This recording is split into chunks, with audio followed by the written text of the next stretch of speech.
എല്ലാവർക്കും പുതിയൊരു വീഡിയോയിലേക്ക് സ്വാഗതം.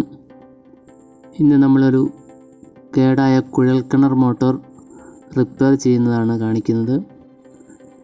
നിലവിൽ മോട്ടറിൻ്റെ പമ്പ് നമ്മൾ ഇവിടെ കൊണ്ടുവന്നിട്ടില്ല, ഇതിൻ്റെ മോട്ടോർ മാത്രമേ ഉള്ളൂ. ഈ മോട്ടോർ വർക്ക് ചെയ്യുന്നില്ല.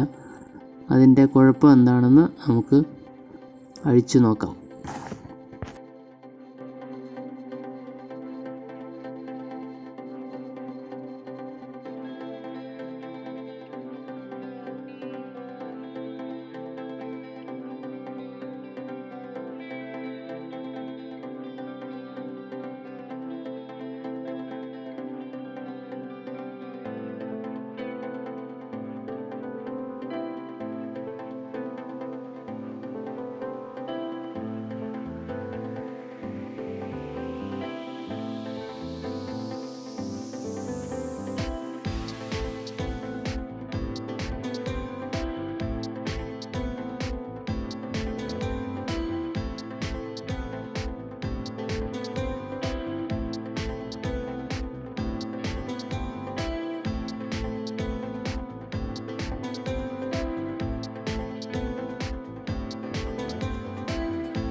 ഈ മോട്ടോറിൻ്റെ വൈൻഡിങ് കംപ്ലൈൻ്റ് ആയതാണ്.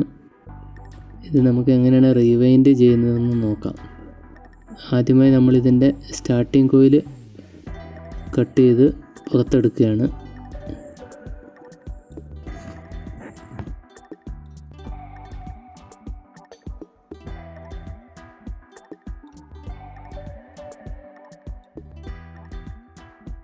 നിലവിൽ നമ്മൾ സ്റ്റാർട്ടിംഗ് കോയിൽ പുറത്തെടുക്കുകയാണ്. അത് 1 നിന്ന് 10, 1, 12 എന്ന രീതിയിലാണ് ഇതിൻ്റെ കോയിൽ ഇറക്കിയിരിക്കുന്നത്. ഇതുപോലെ നമ്മൾ കോപ്പർ പുറത്തെടുത്തത് എത്ര എണ്ണം, ഓരോ കോയിലും എത്ര എണ്ണം ഉണ്ടെന്ന് നമ്മൾ ഇതുപോലെ എണ്ണിയിട്ട് ഒരു പേപ്പറിൽ എഴുതി വെക്കും.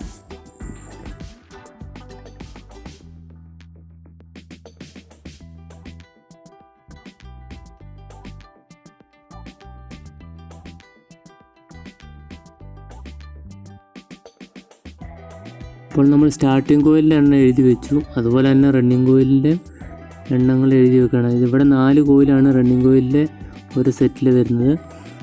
അത് 1, 6, 1, 8, 1, 10, 1, 12 എന്ന രീതിയിലാണ്. അത് നമ്മൾ എത്രയെന്ന് ഇതുപോലെ ഈ പേപ്പറിൽ എഴുതി വെക്കുക. ഇപ്പോൾ റണ്ണിങ് കോയിൽ നമ്മൾ മുഴുവൻ കട്ട് ചെയ്ത് കഴിഞ്ഞു.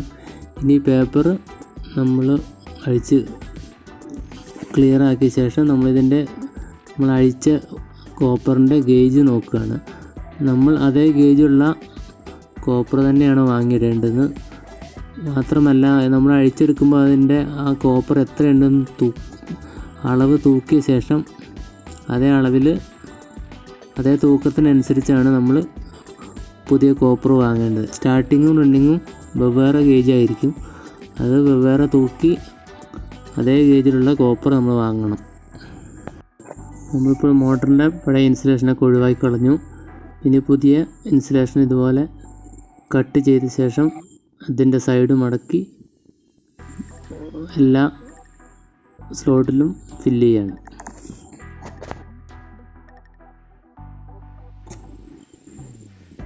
ഇപ്പോൾ നമ്മൾ ഈ മോട്ടറിൻ്റെ എല്ലാ പേപ്പറും വെച്ച് കഴിഞ്ഞു. ഇനി ഈ മോട്ടോർ റീവൈൻഡ് ചെയ്യുകയാണ്. ഇതിൻ്റെ റീവൈൻഡിങ്ങും റീസെറ്റിങ്ങും അടുത്ത വീഡിയോയിൽ ഉൾപ്പെടുത്തുന്നതാണ്.